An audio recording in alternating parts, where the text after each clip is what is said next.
Good morning दोस्तों। मैं सागर कुमार, स्वागत है आप सबों का AFC GS क्लासेस में। और आज से हम लोग जनरल स्टडीज़ का अध्ययन प्रारंभ कर रहे हैं।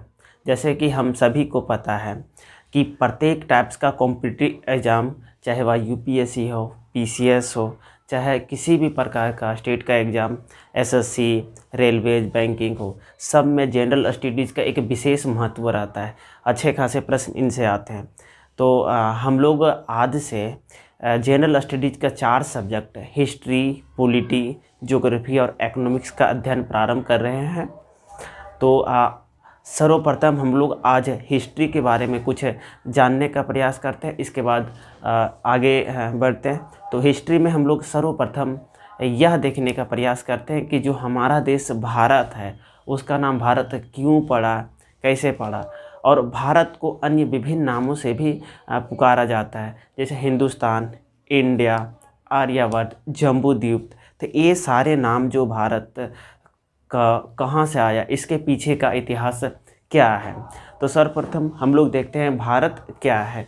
तो भारत क्या है, तो हम लोग के देश में, भारत में सर्वप्रथम जो विदेशी आए थे वे ईरानी लोग आए थे। और ईरानी लोग सिंधु नदी को हिंदू कहा, यानी कि सिंधु नदी के आसपास का जो क्षेत्र है, जहाँ सिंधु नदी तंत्र, जहाँ सिंधु नदी 5 नदियों के संगम से मिलकर बना है, सिंधु, झेलम, चिनाबी, ब्यास और सतलज। इस पांचों नदी को पंचनद कहा जाता है। तो जब सर्वप्रथम ईरानी लोग भारत आए थे तो इन्हीं पूरे पांचों नदी के आसपास के क्षेत्र को, सिंधु नदी तंत्र के क्षेत्र को सिंधु ना कहकर हिंदू कहा था। यानी कि बेसिकली उसका सा का उच्चारण जो है हा में हो जाता था। यही कारण से इस वाला क्षेत्र को वे लोग हिंदू कहने लगे। बाद में इसी नाम से प्रचलित हो गया हिंदुस्तान। बेसिकली आज जिसे हम हिंदुस्तान पूरे भारत को कहते हैं, ये हिंदुस्तान प्राचीन समय में सिर्फ वही सिंधु नदी के आसपास वाले क्षेत्र को कहा जाता था। तो सिंधु, उसके बाद जो है भारत को भारत क्यों कहा जाता है, तो भारत के पीछे का कारण है कि जब विश्वामित्र की तपस्या को भंग करने के लिए जब मेनका आई थी, और जब विश्वामित्र और मेनका का विवाह हुआ था तो इनसे उन्हें एक संतान शकुंतला की प्राप्ति हुई थी। और शकुंतला का आगे चलकर दुष्यंत के साथ विवाह होता है। और जो दुष्यंत जो है उनका ही पुत्र था भरत। और भरत के बाद आते हैं, भरत के पुत्र होते हैं कौरव और पांडव। तो ये पौराणिक कथा है। इन पौराणिक कथा के नाम पर एक भारत जो शासक रहे हैं उसी के नाम पर हम लोग का देश का नाम भारत पड़ा है। और इसके बाद अगर और जाए हिंदुस्तान के बारे में, तो दूसरी जो विदेशी आए थे भारत में वो थे यूनानी लोग। और यूनानी लोग सिंधु नदी को ही इंडस कहा था, इंडस वैली। और वही इंडस से बाद में बनता है इंडिया। और जैन धर्म, बौद्ध धर्म की कथाओं में भारत का नाम आर्यवर्त और जम्बूद्वीप रखा गया है। इस प्रकार भारत का विभिन्न नाम हो गया, हिंदुस्तान, भारत, इंडिया, जम्बूद्वीप, आर्यवर्त। लेकिन अगर कभी यह पूछता है कि भारत का संवैधानिक नाम क्या है, तो संवैधानिक नाम भारत का हो जाता है भारत अर्थात इंडिया। अगर हिंदी में बोले तो भारत और अंग्रेजी में बोले तो इंडिया। ठीक है, तो ये रहा हम लोग का भारत का नाम भारत क्यों पड़ा, इसका इतिहास। अब इसके आगे हम लोग देखते हैं कि हिस्ट्री क्या है, इतिहास क्या है। हिस्ट्री, तो जैसे कि ये जो हिस्ट्री है HISTORY हिस्ट्री, तो स्टोरी का मतलब होता है कहानी। लेकिन जब स्टोरी में एच आई लग जाता है, इसका मतलब है ये जो स्टोरी किसी कल्पना पर आधारित नहीं है, बशर्ते ये जो स्टोरी है इसका कुछ ना कुछ प्रमाण उपलब्ध है। और इसी प्रमाण के आधार पर जो स्टोरी है, प्रमाण के आधार जिसका कोई प्रमाण है, उसी को बोला जाता है हिस्ट्री। बेसिकली हिस्ट्री को 3 भागों में बांटा गया है। आइए देखते हैं हम लोग।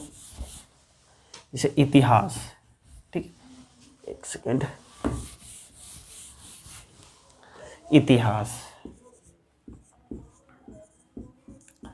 तो इतिहास को 3 भागों में बांटा गया है। एक है प्रागैतिहास, आदि इतिहास और इतिहास।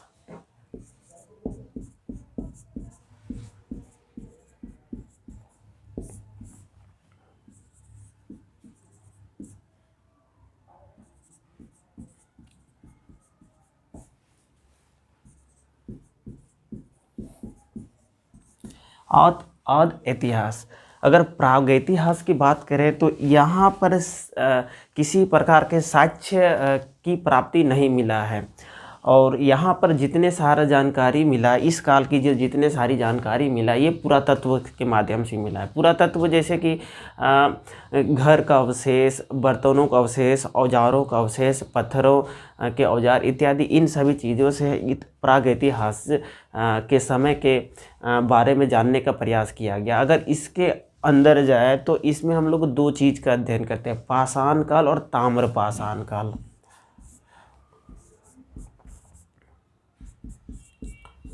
पाषाण और ताम्र पाषाण, ठीक है। तो और आद इतिहास में हम लोग बात करें तो यहाँ पर साहित्य मिला है, लेकिन उसको अभी तक विश्वसनीय रूप से पढ़ा नहीं जा सका है। बशर्ते इसका भी जो इतिहास के बारे में जो भी जानकारी, जो भी तथ्य इसके बारे में इकट्ठे किए गए हैं, वो भी पुरातत्व के माध्यम से इकट्ठे किए गए हैं, लेकिन यहाँ पर साहित्य मिला है। इसके अंतर्गत हम लोग सिंधु घाटी सभ्यता और वैदिक सभ्यता 2 काल का अध्ययन करते हैं। तो इसको भी फ्रेमिंग कर लेते हैं। सिंधु घाटी सभ्यता, सिंधु घाटी सभ्यता, और दूसरा हो जाता है वैदिक काल।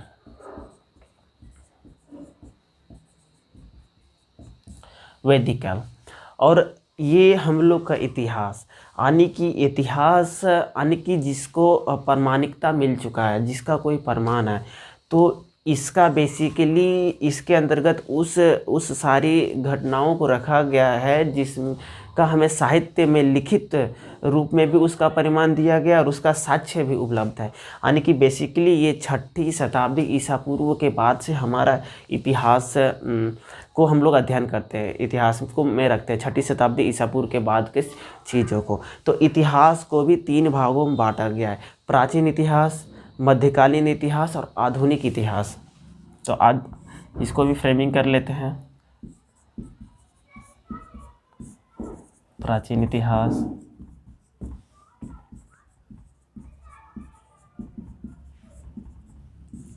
मध्यकालीन इतिहास, और हो जाता आधुनिक इतिहास।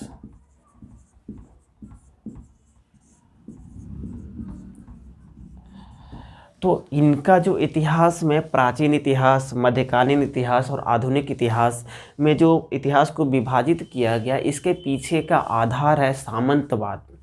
और सामंतवाद, प्राचीन इतिहास की बात करें हम लोग तो शुरुआत में जब यहाँ पर मगध साम्राज्य था, अशोक सम्राट था, बिंबिसार इत्यादि जो राजाओं थे, उनका भारत के एक बड़े क्षेत्र पर शासन था, यानी कि केंद्रीय सत्ता था पूरे भारत में। लेकिन जब वही केंद्रीय सत्ता में जब राजा निरंकुश होने लगा तो उसके जो सामंत होते थे, वो सामंत जो है इनकी बातों को ना मानने लगा और वे अपने आप को स्वतंत्र घोषित करने लगे। तो इनसे बाद में जो केंद्रीय सत्ता विभिन्न छोटे छोटे सामंतों में टूट जाती है, और वो होता है हम लोग का मध्यकालीन इतिहास।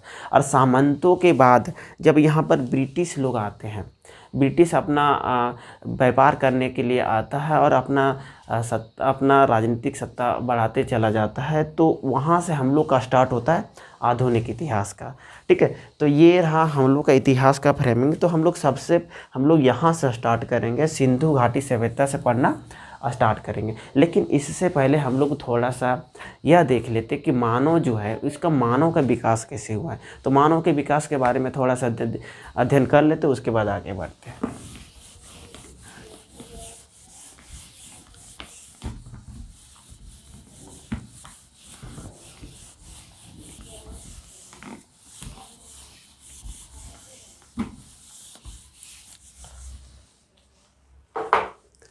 मानव का विकास,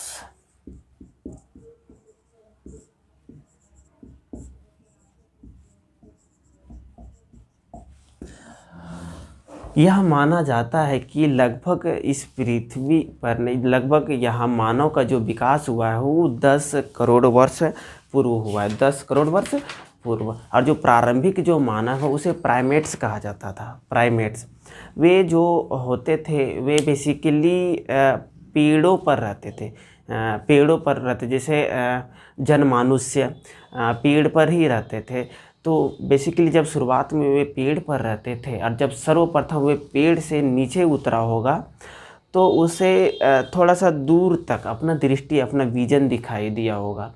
तो उसे अपना सिक्योरिटी यानी कि अपना जो है, हाँ, सिक्योरिटी मेजर, कुल मिला के सुरक्षा के दृष्टि से वो इसे अच्छा लगा होगा। और बाद में वह धीरे धीरे उठता ही चला गया, धीरे धीरे उठता ही चला गया।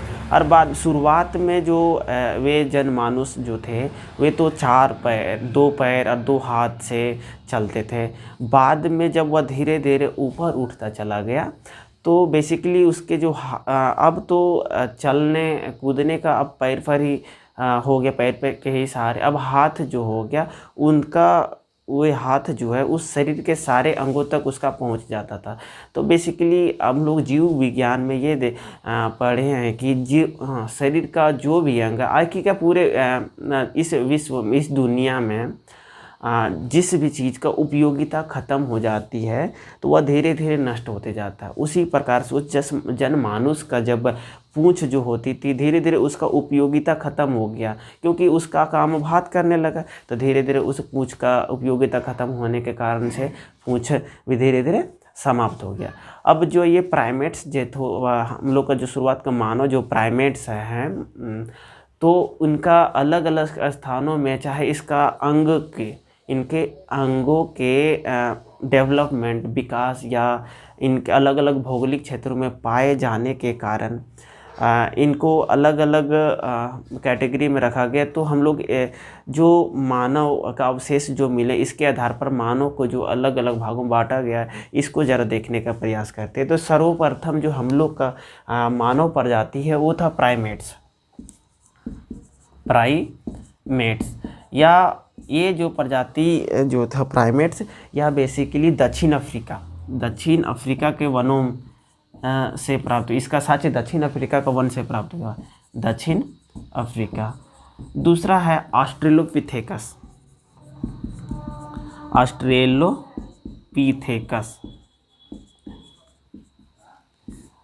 ये भी बेसिकली दक्षिण अफ्रीका से ही इसका भी साक्ष्य मिला है, दक्षिण अफ्रीका। इसके बाद जो एक और है उसको बोला जाता है,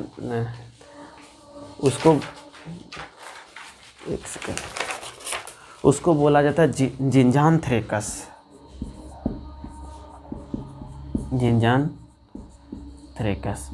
ये बेसिकली ये पूर्वी अफ्रीका में इसका जो इनके अवशेष मिले हैं, पूर्वी अफ्रीका।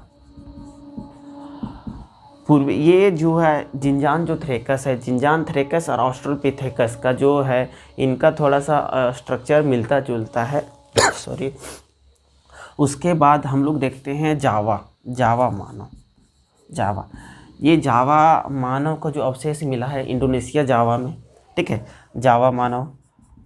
उसके बाद आता है पेकिंग मानव। इनका अवशेष मिला है चीन में। ये है जावा, ये चीन। उसके बाद पेकिंग मानव और एक और है निएंडरस्थल।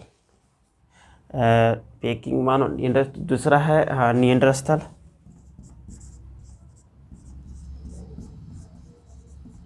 ये मिला है निएंडरस्थल लगभग जर्मनी से। इसी में एक आ जाता है हमारा लास्ट आ जाता है होमोसेपियंस। यहाँ लिख देते हैं होमोसेपियन। ये होमोसेपियन बेसिकली होमोसेपियन ये जो है पामीर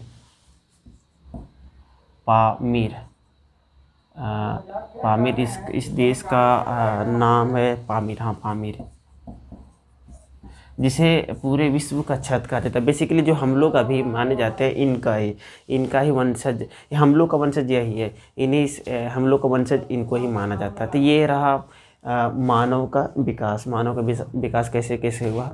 तो आज के लिए बस इतना ही, अगली वीडियो में कल मिलते हैं, तब तक के लिए नमस्कार।